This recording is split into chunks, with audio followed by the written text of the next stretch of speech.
다양한 융자 프로그램과 경쟁력 있는 이자율로 모기지는 희망이 대답하겠습니다. 뱅크 오브 호프 제공입니다. 홀리네임 병원이 병원비가 없는 한인 환자들을 돕기 위해 한인교회와 손잡고 희망의 캠페인을 전개하고 있습니다. 뉴저지 아콜라 연합감리교회가 창립 29주년을 맞아 19명의 새 일꾼을 세우고 하나님의 교회로 새롭게 출발했습니다. RCA 한인교회협의회가 연합부흥회를 열고 참다운 교회상을 제시하는 개혁교회의 사명을 다할 것을 다짐했습니다. 뉴욕 한인목사회가 예수님을 따르던 사도들의 영성을 회복하기 위한 영성 세미나를 마련했습니다. 시청자 여러분 안녕하십니까? 담비TV 뉴스입니다. 벌써 가정의 달 5월이 시작됐습니다. 가족과 함께 할 수 있는 행사가 많은 만큼 행복을 나누며 가정마다 사랑이 넘치길 바랍니다. 5월 첫째 주 담비TV 뉴스를 전해드리겠습니다. 힘없고 약한 사람들을 돕는 주님의 정신으로 세워진 홀리네임 병원이 병원비가 없는 한인들을 돕기 위해 한인교회와 손잡고 희망을 심어주고 있습니다. 교회에서 힘겹게 살아가는 환자에게 병원비를 일부 지원하면 병원에서 수술비를 매칭해 지원하는 커뮤니티 브릿지 펀드 100교회 캠페인을 시작한 것입니다. 지난 4월 28일 뉴저지 홀리네임 병원에는 코리안 메디컬 프로그램 관계자뿐만 아니라 한인 목회자들이 자리를 함께했습니다. 보험이나 재정적 여건으로 인해 수술을 받지 못하는 환자들을 돕기 위해 홀리네임 병원과 뉴저지 한인교회 목회자들이 협력을 다짐했습니다. 홀리네임 병원 한인 프로그램 관계자들은 교회와 병원이 협력해 수술비를 지원하는 커뮤니티 브릿지 펀드 100교회 참여 캠페인을 전개한다고 밝혔습니다.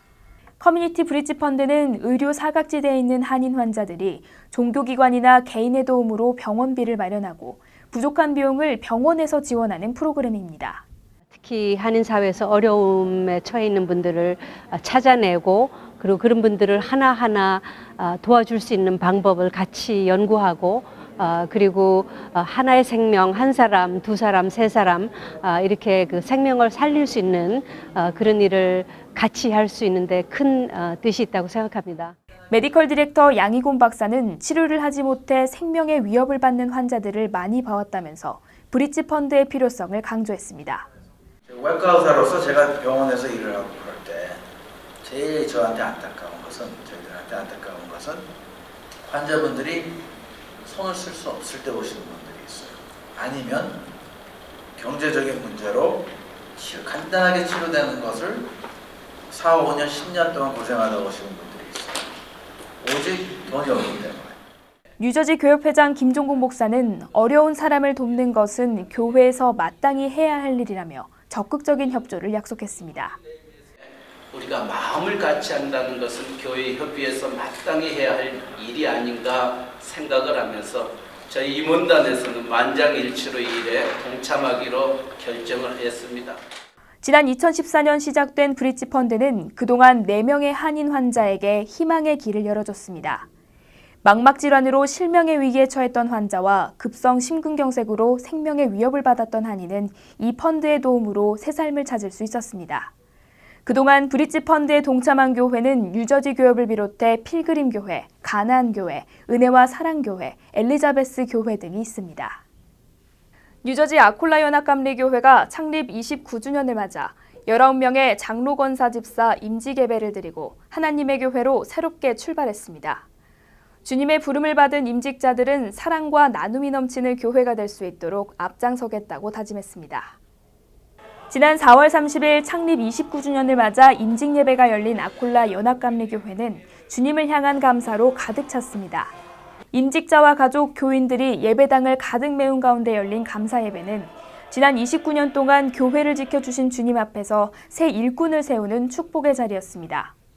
색다른 점은 교회의 기둥 역할을 할 신천 집사 대부분이 5가정의 젊은 부부여서 교회의 밝은 미래를 엿볼 수 있었습니다. 임직자들은 담임 목사와 교인 앞에서 예수 그리스도의 이름을 높이는 충성된 제자가 되겠다고 다짐했습니다. 안명호 목사는 우리가 교회입니다라는 제목의 설교에서 10가지 교회의 사명을 다시 한번 되새겼습니다. 교회의 사명에는 아름다운 사랑의 공동체로 차세대를 세우고 열방을 향해 축복의 통로가 되길 바라는 마음을 담고 있습니다. 하나님께서 우리에게 비전을 주실 때에 그 비전을 함께 나누는 성도들이 많이 있는 것. 그리고 하나님의 관심이 있는 곳에 우리들의 관심도 있고 하나님의 눈길이 있는 곳에 우리들의 발걸음이 가고 하나님께서 뜻하시는 곳에 우리들의 사랑과 헌신이 모아지는 그와 같은 교회가 비전이 있는 교회다. 교인들은 자리에서 모두 일어나 여기에 모인 우리를 함께 찬송하며 사랑의 공동체가 되기를 소망했습니다. 아콜라 교회는 지난해 아콜라 장학재단을 설립하고 크리스천 꿈나무 육성에 앞장서고 있습니다. RCA 한인교회협의회가 연합부흥회를 열고 참다운 교회상을 제시하는 개혁교회의 사명을 다할 것을 다짐했습니다. 캄보디아 장로교 신학대 총장 김재규 목사는 오병이어의 기적을 다시 일으키자고 외쳤습니다. 미국 개혁 장로교 RCA 한인교회들이 지난 4월 28일부터 30일까지 사흘간 신광교회에서 연합부흥회를 열고 성도들의 영적 성장과 교회 연합을 이끌었습니다. 강사로는 캄보디아 장로교 신학대 총장 김재규 목사가 초청돼 다시 참다운 개혁교회로라는 주제로 연합부흥회를 이끌었습니다. 지난 30일 열린 마지막 날 집회에서 김 목사는 오늘의 오병이어 기적이라는 제목의 설교에서 영혼 구원의 축복을 강조했습니다.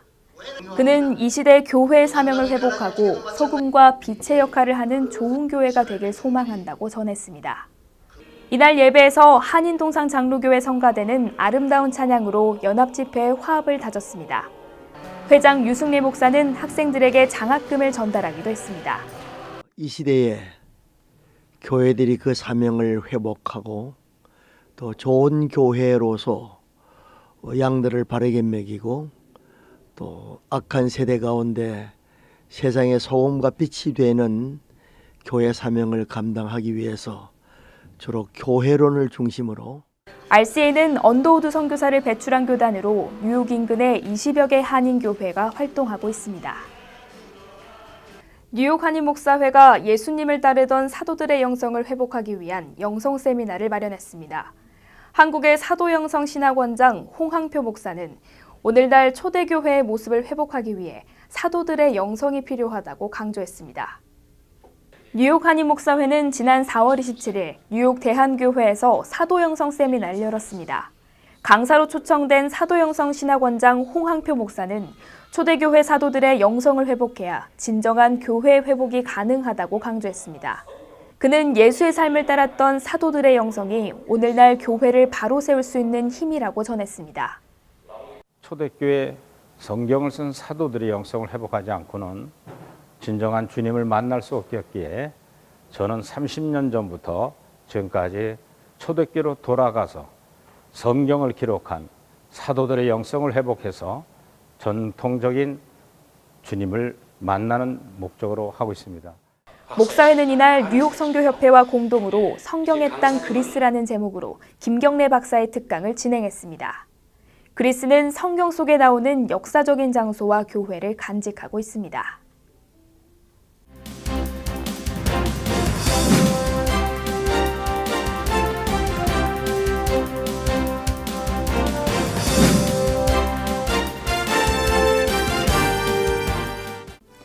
중앙일보와 한국일보로 살펴보는 한 주간의 한인사회 소식입니다.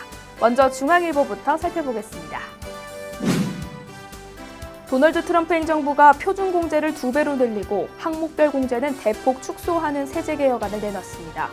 개혁안에는 법인세를 절반 이하로 인하하고 개인소득세율을 3단계로 간소화하는 내용도 포함됐습니다. 이는 미 역사상 최대의 세금 감면이자 세제개혁이지만 재원 조달 방안은 제시되지 않아 의회 승인 과정에서 치열한 공방이 벌어질 것으로 예상됩니다.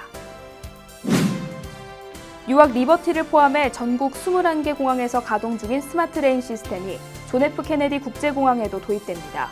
이에 따라 보안 검색대 통과 시간이 크게 단축될 전망입니다. 이 시스템이 본격 가동되면 JFK 공항의 보안 검색대 통과는 30%가량 빨라질 것으로 예상됩니다. 제19대 대선 재외선거의 투표율이 뉴욕 일원에서 70%를 돌파하며 역대 최고를 기록했습니다. 뉴욕 총영사관에 따르면 재외선거 마지막 날인 30일까지 9,690명이 투표에 참여했습니다. 재외선거 중 가장 높은 투표율입니다. 한편 재외선거가 마무리됨에 따라 9일에 있을 대선은 한국 시간으로 오전 6시부터 오후 8시까지 투표가 진행됩니다. 뉴욕시가 선보인 NYC 페리가 1일부터 운행에 들어갔습니다.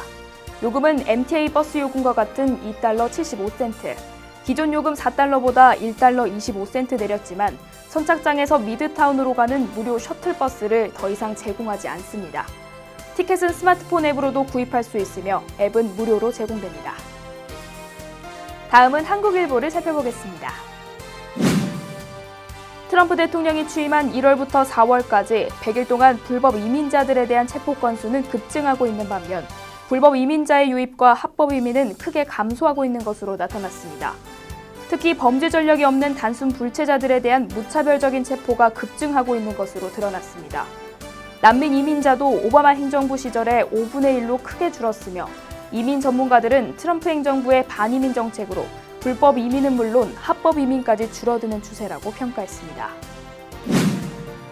앞으로 뉴욕 시내 모든 아파트에서 흡연이 금지될 것으로 보입니다. 현재 뉴욕시에서는 저소득층 아파트 전 구역에서 흡연을 금지하고 있으나 이외 아파트들은 자체 규정에 따르도록 하고 있습니다. 이에 대해 뉴욕시의회 바셋 보건위원장은 모든 아파트가 흡연 규정을 의무적으로 세입자들에게 고지하는 조례안을 추진 중이라고 말했습니다. 폭우를 동반한 강력한 토네이도가 미국 남서부와 일부 중서부 지역을 강타해 7명이 사망하고 수십 명이 다쳤습니다. 텍사스주와 미주리주, 아칸소주에는 토네이도가, 미주리주 일부 지역에는 밤새 230mm까지 폭우가 내렸습니다. 소방국장은 토네이도의 영향이 있는 지역에서는 외출하지 말고 도움이 필요하면 소방당국에 연락해달라면서 해당 지역 학교에 부상자 센터가 마련돼 있다고 말했습니다. 도널드 트럼프 행정부가 H-1B 규제를 강화하는 작업에 착수한 가운데 연방의회의 H-1B 비자 발급 기준을 대폭 강화하는 법안이 또다시 발의됐습니다. 기준 임금을 대폭 상향 조정하고 H-1B 비자 스폰서 남용 업체들에 대한 처벌을 강화하는 내용입니다. 이번 법안에 따르면 지난 2년간 받은 연봉보다 더 많은 연봉을 지급하거나 최소 11만 달러 이상의 연봉을 지급해야 합니다. 결국 미국인 노동자가 저임금 외국인 노동자로 대체되지 못하도록 한다는 내용이 핵심입니다. 지금까지 신문으로 살펴본 한 주간의 한인사의 소식이었습니다.